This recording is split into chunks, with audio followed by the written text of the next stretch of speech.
السلام علیکم ورحمۃ اللہ وبرکاتہ۔ اعوذ باللہ السمیع العلیم من الشیطان الرجیم من ہمزہ ونفخہ ونفثہ۔ بسم اللہ الرحمن الرحیم۔ ومن الناس من یجادل فی اللہ بغیر علم ولا ہدی ولا کتاب منیر۔ ثانی عطفہ لیضل عن سبیل اللہ۔ لہ فی الدنیا خزی ونذیقہ یوم القیامۃ عذاب الحریق۔ ذالک بما قدمت یداک وان اللہ لیس بظلام للعبید۔ اور لوگوں میں سے کچھ ایسے بھی ہیں جو اللہ تبارک و تعالیٰ کی شان میں بغیر علم و حکمت کے، بغیر ہدایت کے اور بغیر روشن کتاب کے بحث کرتے ہیں۔ تکبر کی وجہ سے حق سے پہلو موڑتے ہیں تاکہ لوگوں کو اللہ تبارک و تعالیٰ کے راستے سے بہکا دیں۔ ان کے لیے دنیا میں ذلت و رسوائی ہے اور قیامت کے دن ان کو ہم بھڑکتی ہوئی آگ کا مزہ چکھائیں گے۔ یہ اس لیے ہے اے شرکش لوگوں، کیونکہ تمہارے ہاتھوں نے وہ چیز بھیجا ہے جو ہمارے پاس ہے اللہ تبارک و تعالیٰ کی مخالفت کے لیے، اور بے شک اللہ تبارک و تعالیٰ اپنے بندوں کے اوپر ظلم نہیں کرتا ہے۔ محترم سامعین کرام، سورۃ الحج سورہ نمبر 22 اور اسی سورت سے ابھی آپ کے سامنے آیت نمبر 8، آیت نمبر 9، آیت نمبر 10، یہ تین آیات آپ کے سامنے تلاوت کی گئیں۔ بفضل اللہ، بعون اللہ، بتوفیق اللہ، تینوں آیتوں کا ترجمہ بھی آپ تمام کی خدمت میں پیش کیا گیا۔ اس سورت کریمہ کی جو پچھلے دروس ہم نے آپ کے سامنے پیش کیے ہیں، ان دروس کو ایک بار پھر سے سوچئے اور یاد کیجئے، اور ہم آپ کو بتلاتے ہیں کہ اسی سورت کریمہ کے آیت نمبر 3 میں اللہ تبارک و تعالیٰ نے بیان فرمایا وَمِنَ النَّاسِ مَن يُجَادِلُ فِي اللَّهِ بِغَيْرِ عِلْمٍ وَيَتَّبِعُ كُلَّ شَيْطَانٍ مَرِيدٍ۔ اور لوگوں میں سے کچھ ایسے ہیں جو بغیر علم و حکمت کے اللہ تبارک و تعالیٰ کے بارے میں جھگڑتے ہیں اور ہر سرکش شیاطین کی پیروی کرنا شروع کر دیتے ہیں۔ آپ کو یاد ہوگا وہاں پر ہم نے یہ بتلایا تھا کہ اللہ تبارک و تعالیٰ کے حکم کے مقابلے میں چاہے کوئی بھی ہو، چاہے مذہبی رہنما ہی کیوں نہ ہو، چاہے وہ قوم و ملت کے ذمہ داران ہی کیوں نہ ہو، اگر وہ اللہ اور اس کے رسول کے حکموں کے خلاف لوگوں کو دعوت دیتے ہیں تو اصل میں وہی شرکش شیاطین ہے۔ شرکش شیاطین سے مراد وہ شیطان اور ابلیس بھی ہے جس نے اللہ تبارک و تعالیٰ کی بارگاہ میں یہ وعدہ کر رکھا ہے کہ انسانوں کو ہر حال میں بہکاؤں گا اور جہنم کا ایندھن بنواؤں گا، وہ شیطان بھی مراد ہے۔ اور انسان کی شکل میں چاہے وہ غیر مذہبی ہو یا مذہبی ہو، جو بھی اللہ اور اس کے رسول کی تعلیمات سے ہٹ کر کے لوگوں کو دوسری تعلیم کی طرف بلاتا ہے، وہ بھی شرکش شیاطین ہے۔ یہاں پر جو آیت نمبر 3 ہے جس کے بارے میں ابھی میں گفتگو کر رہا ہوں، یہاں پر اللہ تبارک و تعالیٰ نے ان لوگوں کا ذکر کیا ہے جو بے علم ہوتے ہیں، جو راہ راست سے بھٹکے ہوئے ہوتے ہیں، جو بدعت و خرافات کی طرف لوگ بلا رہے ہیں اس کی طرف بغیر سوچے سمجھے چلنے والے ہوتے ہیں، ایسے لوگوں کا ذکر ہوا تھا سورۃ الحج آیت نمبر 3 میں۔ یہاں پر جو آیت سورۃ الحج آیت نمبر 8 جو آپ کے سامنے پڑھی گئی ہے وَمِنَ النَّاسِ مَن يُجَادِلُ فِي اللَّهِ بِغَيْرِ عِلْمٍ وَلَا هُدًى وَلَا كِتَابٍ مُنِيرٍ۔ اور لوگوں میں سے ایسا بھی ہے جو بغیر علم و حکمت کے، بغیر ہدایت کے اور بغیر روشن کتاب کے لوگوں اللہ کے بارے میں جھگڑتے ہیں۔ اللہ تبارک و تعالیٰ نے یہاں پر ان لوگوں کا ذکر کیا ہے جو کفر کی طرف بلانے والے ہیں، جو گمراہی کی طرف بلانے والے ہیں، جو ہدایت کے راستے کو چھوڑ کر دوسرے رستوں کی طرف لوگوں کو بلانے والے ہیں، جو بدعات و خرافات کی طرف لوگوں کو بلانے والے ہیں۔ ایسے لوگوں کا ذکر کرتے ہوئے اللہ تبارک و تعالیٰ نے فرمایا وَمِنَ النَّاسِ مَن يُجَادِلُ فِي اللَّهِ بِغَيْرِ عِلْمٍ وَلَا هُدًى وَلَا كِتَابٍ مُنِيرٍ۔ لوگوں میں سے کچھ ایسے بھی ہیں جن کے پاس کوئی علم نہیں ہے، صحیح فہم نہیں ہے، صحیح طریقہ نہیں ہے، اور اس کے باوجود اللہ تبارک و تعالیٰ کے راستے میں لوگوں کو بلاتے ہیں، لوگوں کو گمراہ کرنے کی خاطر۔ اصل میں وہ راستہ اللہ کا نہیں ہوتا ہے، لیکن نام کس کا دیتے ہیں؟ یہ اللہ کا ہی راستہ ہے۔ اصل میں وہ ہدایت کا راستہ نہیں ہوتا ہے، اصل میں وہ قرآن و حدیث کی مخالفت والا راستہ ہوتا ہے، لیکن اس کے باوجود وہ نام کس چیز کا دیتے ہیں؟ اللہ تبارک و تعالیٰ کا کہ راستے کی طرف آؤ بھائی، اللہ کے راستے کی طرف آؤ، اللہ سے جڑو، حالانکہ وہ اللہ کا راستہ نہیں ہوتا ہے۔ سامعین اکرام، اللہ تبارک و تعالیٰ نے ایسے لوگوں کے بارے میں آگے ذکر کرتے ہوئے فرمایا ثانیہ عطفہ ہی، یہ لوگ تکبر کی وجہ سے حق سے اپنے پہلو کو موڑ لیتے ہیں۔ مطلب کیا ہے؟ مطلب یہ ہے اس آیت کریمہ کے اس ٹکڑے کا حافظ ابو جعفر ابن جریر طبری رحمۃ اللہ علیہ نے تفسیر التبری میں مطلب یہ بتلایا ہے کہ سیدنا عبداللہ ابن عباس رضی اللہ عنہما اور بہت سارے مفسرین نے کہا ہے کہ جب ان کو حق بات بتایا جاتا ہے، جب ان کو صحیح بات بتائی جاتی ہے، جب ان کو اللہ تبارک و تعالیٰ کے سچے اور سیدھے راستے کی طرف بلایا جاتا ہے تو تکبر کرتے ہوئے اپنے منہ کو موڑ لیتے ہیں۔ کیوں منہ کو موڑ لیتے ہیں؟ ہم تو خود چودھری صاحب ہیں، ہم تو خود ذمہ دار ہیں بھائی، ہم تو خود لوگوں کو سارے کو اپنی طرف جوڑ رہے ہیں، ہم کیوں ان کی بات سننا؟ سامعین کرام، یہ جو قرآن کریم ہے نا، یہ آئینہ ہے، آئینہ صرف دیکھنے کی ضرورت ہے، دیکھ کر کے اس کو سمجھنے کی ضرورت ہے۔ جس نے اس کو صحیح معنوں میں دیکھ لیا اس کی دنیا بدل گئی۔ مشرکین مکہ کا بھی یہی حشر تھا۔ مشرکین مکہ کیا کہتے تھے؟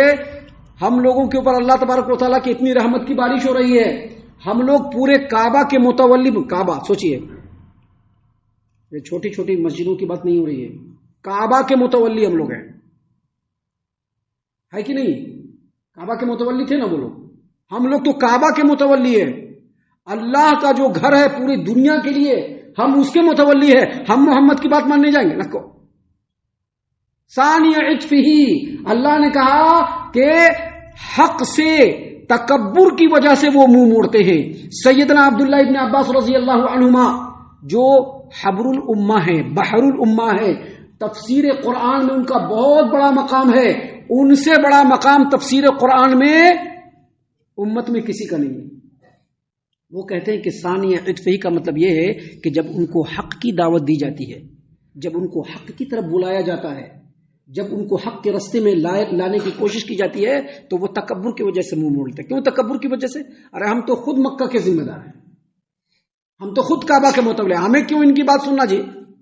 ہمارے پیچھے اتنے سارے لوگ چل رہی نا، ہمیں کیوں ان کی بات سن لینا؟ سامعین اکرام، اس کو کمپیئر کیجئے آج کے ڈیٹ میں، اور ہر آدمی اپنی جگہ پر اپنی اصلاح کرنے کی کوشش کرے۔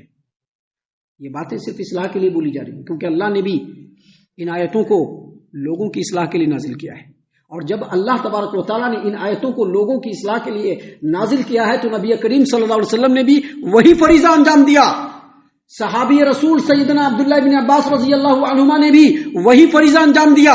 حافظ ابو جعفر ابن جریر طبری رحمۃ اللہ علیہ تفسیر التبری میں مزید فرماتے ہیں کہ امام مجاہد، امام قتادہ، امام مالک، تمام کے تمام عبد الرحمن بن زید بن اسلم سے یہی روایت کرتے ہیں کہ جب ان کو حق کی طرف بلایا جاتا ہے، جب ان کو دین کی طرف بلایا جاتا ہے، جب ان کو قرآن کی طرف بلایا جاتا ہے، جب ان کو اللہ کی تعلیم کی طرف بلایا جاتا ہے تو چونکہ وہ خود چودھری صاحب ہے تو اپنی چودراہٹ کے غرور میں آ کر کے کہتے کہ ہمیں نہیں مانتی۔ یہ کیسا ہے؟ اللہ نے قرآن کریم میں اس کی دوسری جگہ پہ وضاحت فرمائی ہے۔ یہ کیسا ہے دیکھ لیجئے، اللہ تبارک و تعالیٰ نے قرآن کریم سورۃ الزاریات آیت نمبر 38 39 میں فرعون کے بارے میں کہا۔ اللہ نے فرمایا وفی موسیٰ اذ ارسلناہ الی فرعون بسلطان مبین فتولی برکنہ، موسیٰ علیہ السلام کے حال و احوال میں بھی بڑی نشانی ہے لوگوں کے لیے کہ ہم نے ان کو بالکل واضح ترین دلائل اور معجزہ دے کر کے فرعون کے پاس بھیجا، لیکن فرعون کے پاس سرداری تھی، فرعون کے پاس حکومت تھا، فرعون کے پاس طاقت تھی، فرعون کے پاس گٹس تھا، پاور تھا، ہولڈ تھا، اس کے غرور میں آ کر کے اس نے حق کو ٹھکرا دیا اور منہ کو موڑ لیا۔ ہمیں نہیں سنتے موسیٰ کی بات۔ سامعین کرام، ان باتوں کو سمجھنے کی ضرورت ہے۔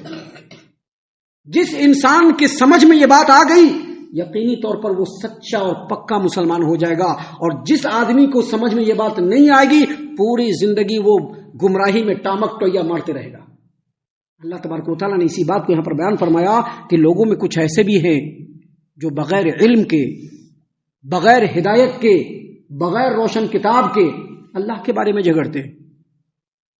ثانی عطفہ، جب ان کو حق رستہ دکھایا جاتا ہے، جب ان کو سچا رستہ بتایا جاتا ہے، جب ان کو صراط مستقیم کی طرف بلایا جاتا ہے تو غرور اور تکبر میں آ کر کے وہ اپنے پہلو کو، اپنے گردن کو موڑ لیتے ہیں کہ ہمیں نہیں سنتے اس کی بات۔ ایسا وہ کیوں کرتے ہیں؟ اس کی بھی وجہ اللہ نے آگے بتلایا۔ کیا بتلایا؟ لیضل عن سبیل اللہ، تاکہ وہ لوگوں کو اللہ کے راستے سے گمراہ کر دے۔ ابھی کتاب کی بات ماننے لگیں گے تو پھر کسی کی سرداری باقی نہیں رہے گی کیا؟ کسی کی سرداری نہیں ہے. جب یہ کتاب ہے تو کسی کی سرداری نہیں ہے. جب یہ کتاب ہے اور اس کی اتباع ہے تو کوئی ذمہ دار نہیں, کوئی چودھری صاحب نہیں. جب یہ کتاب ہے تو فیصلہ کرنے والی یہی کتاب ہوگی کہ نہیں ہوگی؟ اس قرآن, اس مسجد کے بارے میں اللہ نے کیا کہا؟ وَأَنَّ الْمَسَاجِدَ لِلَّهِ, مساجد کس کے لیے ہے؟ اللہ کا ہے. فَلَا تَدْعُوا مَعَ اللَّهِ أَحَدًا, جب اللہ کی بات آ جائے تو اللہ کے ساتھ کسی کی بھی بات نہیں چلے گی کیا؟ نہیں چلے گی. یہی چیز چودھری صاحب لوگوں کو کھٹک گیا کہ اگر حق کی بات آ گئی, اگر سچی بات آ گئی تو ہماری جو چودراہٹ ہے وہ ختم ہو جائے گی. پھر لوگ ہماری بات نہیں مانیں گے, قرآن و حدیث کی بات مانیں گے. ہے کہ نہیں ایسا؟ ایسا ہے کہ نہیں کہ جب کتاب آ جائے گا تو پھر ہم کو چودھری صاحب نہیں مانیں گے لوگ, پھر لوگ کتاب کو ہی اپنا سردار مانیں گے, پھر نبی کو ہی اپنا سردار مانیں گے, ان کے طریقوں کو ہی پکڑنے کی کوشش کریں گے. لہٰذا ان کو سب سے پہلے ان کو رد کرنا ہے اور پھر لوگوں کو گمراہ کرنا ہے تاکہ ہماری چودراہٹ قائم رہے. آپ جدید مفسرین کی تفسیر کو اٹھا کر کے دیکھ لیجئے, قدیم مفسرین کی تفسیروں کو اٹھا کر کے دیکھ لیجئے, تمام جگہ پر یہی بات آپ کو ملے گی. یہ میں چیلنج کے ساتھ کہتا ہوں. اللہ تبارک و تعالیٰ نے فرمایا ثانی عطفہ, جب ان کو حق کی طرف بلایا جاتا ہے تو غرور اور تکبر کی وجہ سے اپنے پہلو کو موڑ لیتے ہیں, اپنے گردن کو موڑ لیتے ہیں. کیوں؟ لیضل عن سبیل اللہ, تاکہ لوگوں کو اللہ کے راستے سے گمراہ کر دیں. اللہ تبارک و تعالیٰ نے آگے کہا کہ لہو فی الدنیا خزی, ایسے لوگوں کے لیے دنیا میں ذلت و رسوائی ہے. چونکہ اس نے غرور اور تکبر میں آ کر کے اللہ تبارک و تعالیٰ کی آیات کو اور نبی کی تعلیمات کو ٹھکرایا ہے, لہذا دنیا میں اس کو ذلت و رسوائی ملے گی. آج ایک بات سمجھ لیجئے, مجموعی اعتبار سے جو مسلمانوں کے اوپر جو ذلت و رسوائی طاری کر دی گئی ہے اس کے پیچھے یہی کارن ہے. آپ پوری دنیا میں اٹھا کر کے دیکھ لیجئے, جہاں جہاں لوگوں کو, مسلمانوں کو ہولڈ ہے, وہاں پر قرآن و حدیث کو کیسے کیسے کر کے لوگ ٹھکرا رہے ہیں. پوری دنیا کو اٹھا کر کے دیکھ لیجئے, کسی کو بھی میں ایکسیپشن میں نہیں لا رہا ہوں, کوئی بھی ایکسیپشن میں نہیں. پوری دنیا میں جہاں جہاں پر مسلمانوں کو ہولڈ ملا ہے وہاں پر کیسے کیسے کر کے قرآن و حدیث کو لوگ ٹھکرا رہے ہیں, قرآن و حدیث کو پیچھے ہٹا کر کے لوگ دنیا کو لانے کی کوشش کر رہے ہیں تاکہ ان کی چودراہٹ, ان کی حکومت اور ان کی مملکت اور ان کی عمارت باقی رہے. سامعین اکرام, ان سب باتوں پر بہت گہرائی سے غور و فکر کرنے کی ضرورت ہے, انتہائی گہرائی سے غور و فکر کرنے کی ضرورت ہے. اللہ تبارک و تعالیٰ نے فرمایا لہو فی الدنیا خزی, ان کے لیے یا اس کے لیے دنیا میں ذلت و رسوائی کا عذاب ہے. کیوں؟ کیونکہ انہوں نے غرور اور تکبر میں آ کر کے اپنی چودراہٹ اور اپنی سرداری اور اپنی حکومت اور اپنی عمارت اور اپنی مملکت کو باقی رکھنے کے لیے حق کو ٹھکرایا ہے. لہذا ان کو آخرت آنے سے پہلے دنیا میں ہم اس کو ذلیل کریں گے. اور آگے مزید اللہ تبارک و تعالیٰ نے کہا وَنُذِيقُهُ يَوْمَ الْقِيَامَةِ عَذَابَ الْحَرِيقِ, لیکن دنیا کی ذلت یہ سزا نہیں ہے.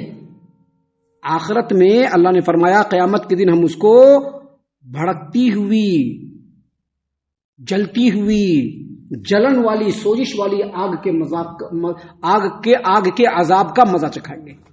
یعنی دنیا میں جو ذلت ہے وہ بس نہیں ہے, بلکہ آخرت میں بھی بھڑکتی ہوئی آگ کے, جہنم کے آگ کا ان کو مزہ چکھنا پڑے گا. سامعین اکرام, آگے مزید کہا ذالک بما قدمت یداک, یہ ساری چیزیں یہ مت سمجھ لیجیے کہ صرف کافروں کے لیے ہے. کوئی بھی یہ نہ سمجھے کہ صرف کافروں کے لیے ہے.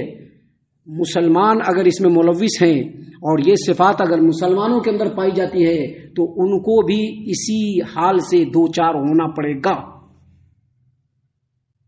اسی لیے اللہ نے آگے کہا ذالک بما قدمت یداک, اے سرکش, یہ جو نافرمانی اور تکبر کی جو سزا مل رہی ہے وہ اس لیے مل رہی کہ تمہارے ہاتھ نے آگے یہی بھیجا ہے.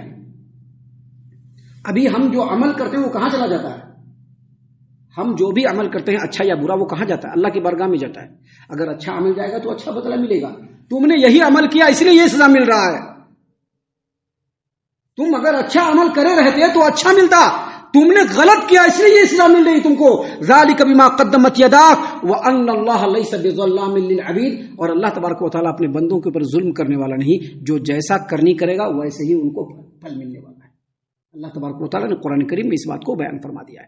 سامعین کرام، ابھی آگے اور بھی بہت ساری باتیں ہیں جو اللہ تبارک و تعالیٰ نے ہماری ہدایت اور رہنمائی کے لیے اس صورت کریمہ میں نازل فرمایا ہے، جس کو انشاءاللہ کل اور کل کے بعد کے دروس میں ہم آپ کے سامنے پیش کرنے والے ہیں اللہ کی توفیق سے۔ ہم اللہ سے دعا کرتے ہیں کہ اللہ تعالیٰ ہم تمام کو ان باتوں کے اوپر خوب غور و فکر اور تدبر کرنے کے ساتھ ساتھ ان باتوں کے اوپر عمل کرنے کی بھی توفیق عنایت فرمائے، آمین۔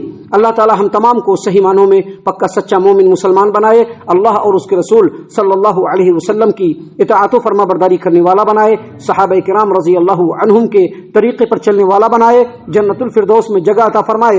اے اللہ ہم تمام کو جہنم سے پناہ دے، اے رب العالمین ہم تمام کو جہنم سے پناہ دے، اے مالک الملک ہم تمام کو جہنم سے پناہ دے، آمین یا رب العالمین۔ وما علینا الا البلاغ المبین۔